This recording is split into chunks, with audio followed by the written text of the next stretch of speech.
Pemirsa, kebakaran hebat yang terjadi di Pasar Sentral Makassar Selasa malam masih menyisakan pilu bagi ratusan pedagang. Akibat kebakaran tersebut, kerugian diperkirakan mencapai miliaran rupiah.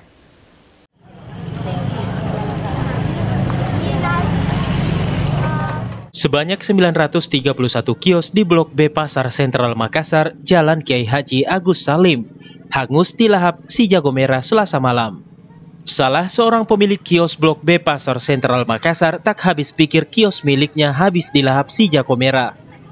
Padahal, menurut Nurtini, sebelumnya ia sempat membersihkan lapaknya, kemudian sholat maghrib. Saat dalam perjalanan pulang, dirinya menerima telepon dari keluarganya bahwa kios di Blok B terbakar.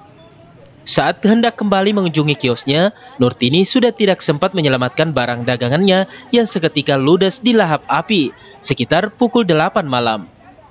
Menurut pengakuan pedagang, taksiran kerugian miliknya mencapai ratusan juta dengan berbagai aneka jenis pakaian yang ia jual. Dirinya berharap agar pemerintah dapat membangun kembali toko bagi korban yang mengalami kerugian akibat kebakaran. Jadi saya tidak ada, saya lihat tanda-tanda. Jadi begitu saya sudah sembahyang maghrib, saya benar-benahi tempat saya sekitar sampai setengah 8. Saya sudah tinggalkan di sini ke Jalan Ngiriam untuk menunggu PT-PT.